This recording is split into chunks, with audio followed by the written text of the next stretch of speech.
Okay, we're ready to grout. I have the water, I have an empty plastic cup to mix the grout in, I have the knife to mix the grout, I have the spoon, and I have the Ladder Creek Permacolor grout. We're ready to go. Now you can also get unsanded grout. Unsanded grout though does have a tendency to crack and to also slump. So that can be an issue, and it's only suitable for narrow grout lines, and when you have a look at the packet it'll tell you the maximum width of a grout line that you can actually use it in. I love sanded grout because it's more durable, it's less likely to crack, and also it doesn't slump. So for all my pieces I create, I use sanded grout, and even on narrow grout lines I use sanded grout. It tends to fill up those grout lines beautifully, and I've never had any issue with it. So that's what I use. Now what we'll do is we'll mix some grout up and we'll see how we go. So we'll open the Ladder Creek Permacolor grout. Okay. Then the container.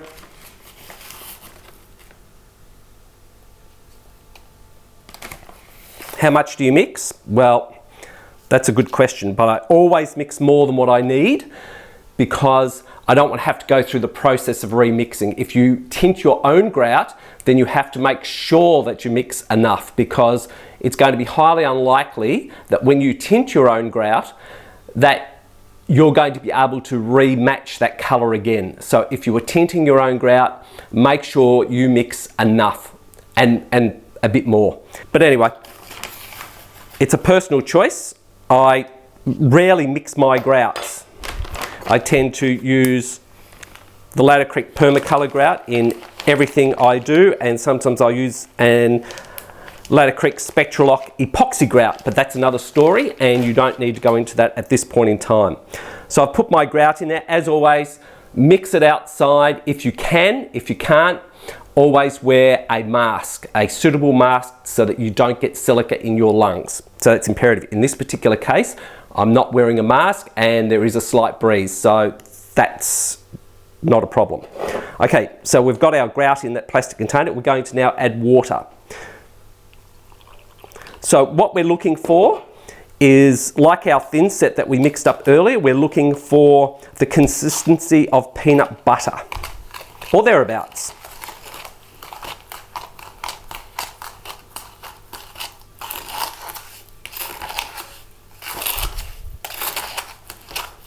When I'm mixing my grout, I always wear a dust mask, a suitable mask, my respirator mask. But in this particular case, because I'm doing the video and I'm talking, I'm not wearing it, but normally I would.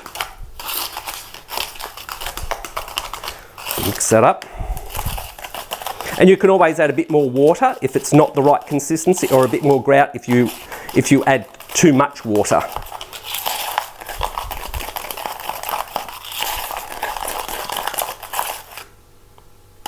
But I think that's pretty good. I don't think we need to add anything else.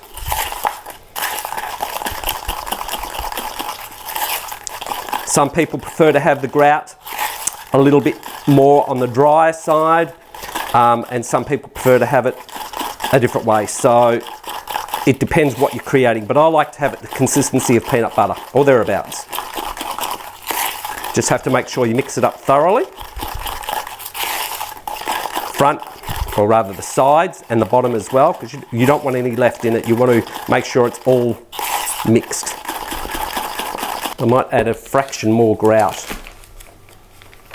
So we'll open it back up. Just a bit more.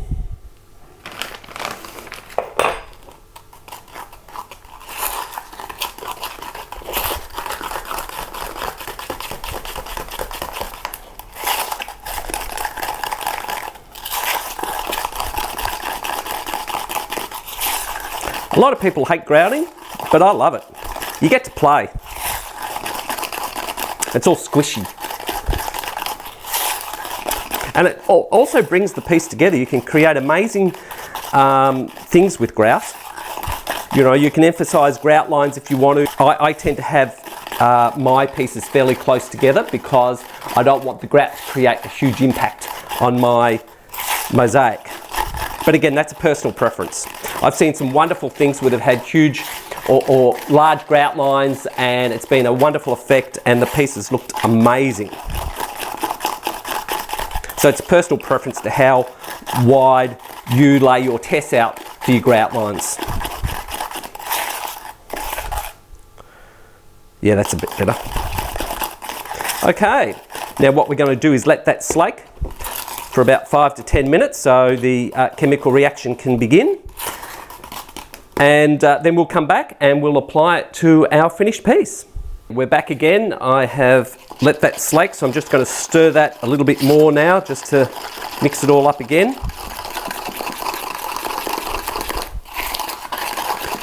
Okay, that's ready to go.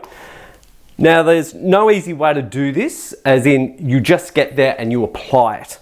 You just work it into the grout lines. Now some people will use a wet method like myself, where once I've applied the grout, I then let it sit for a while and then get a damp sponge, a well wrung out sponge, and then wipe it off. Now some people use a dry method where they'll use a dry towel and do that. It's a personal preference and both ways will work. It's just I do find that the wet method is easy to clean up for me. But like I said, it's a personal preference. I have also covered my tessera flowers in here so that I don't get grout on them, and also the little angel that's in there as well, because I don't want to get grout on them, and then when I finish I can just pull that off. So you can use anything you want to cover your pieces. Okay, so we'll apply the grout. I've got my gloves on. Now there are a few pieces on this which are raised, so these gloves may actually rip a bit, but that's fine.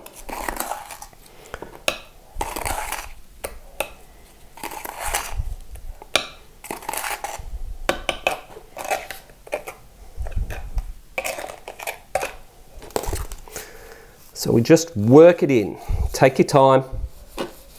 I mean, you do have a certain amount of time, but what we don't want to do is just rush into it.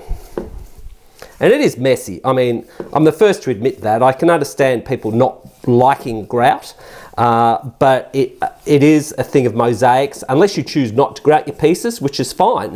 I mean, you don't have to grout your pieces, but I choose to grout them because I think it brings it a bit more together. But a glass on glass I did a while ago, I didn't grout at all. The sky, which I used clear rippled glass, and that was really just left ungrouted, but the rest of it was grouted. So, you know, you can just grout bits and pieces of it. You don't have to grout the whole thing. We're just rubbing that in. So much fun. But then I suppose it brings me back to the days when I was a child and I'd make mud cakes and things like that, or would go play in the gutter and sail our little ships down. I mean, childhood memories. Okay, so we just rub that in.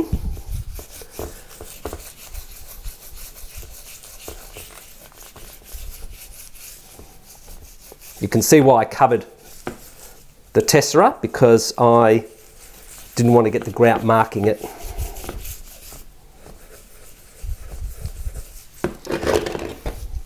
So we'll go through there.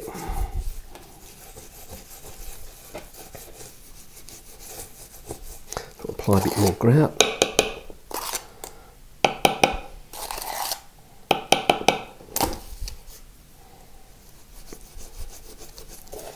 I made the actual substrate this heart's on. It's ceramic.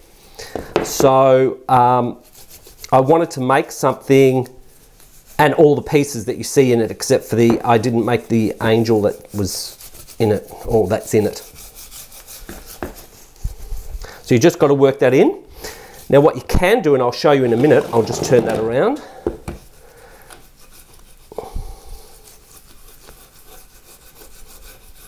See, sometimes you can apply your tessera after the fact, after the grouting process, if it works and it still looks cohesive with the piece. But other times, which I do that, but other times I will leave the tess like the flowers that are in there and then grout around it. If I can. If it's too fiddly, then I won't. Now I know I've filled up my little holes there for the hangers. Now I've also got a brush here, and what this is good for is pushing in underneath the tessera. So you basically use whatever you need to make it work for you. It doesn't matter what you use, as long as it works for you.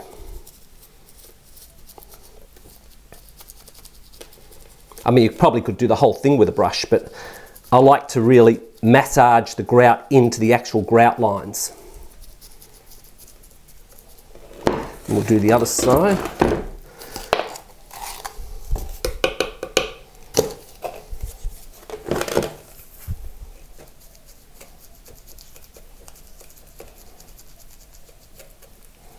Underneath there.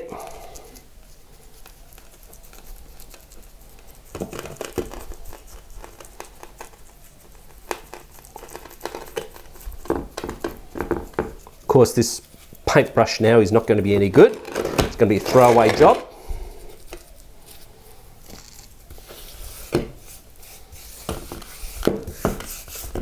Now, if I'm creating a piece, I always have an edge on it.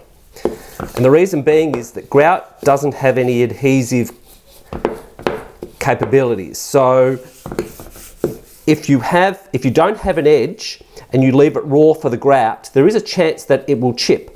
So I like to have some type of edging on it where it helps support the grout. So, but that's a personal preference. Like I said before, you know, people do things differently, and I've seen some great pieces where they haven't had an edge on it, and the grout looks really good, which I do like that effect as well. But you just have to be careful. If it's going to be something that's going to be touched all the time or knocked around, then you really do want to be careful of that edge. You can tell it's a handmade heart because it's a little bit wobbly.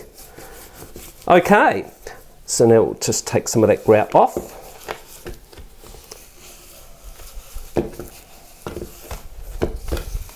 Put it in there. And remember, never wash your tools in the sink. Wash them outside or in a bucket, because you don't want the grout getting in your sink and blocking your pipes up because it sets.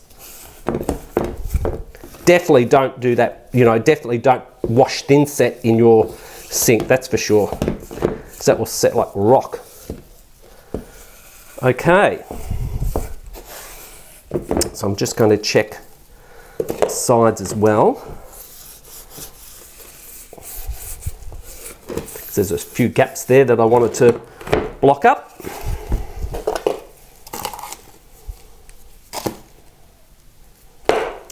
Grout in there. As you can see, I love grouting. So messy.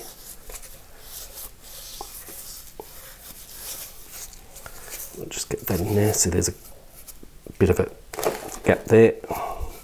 Plug him up.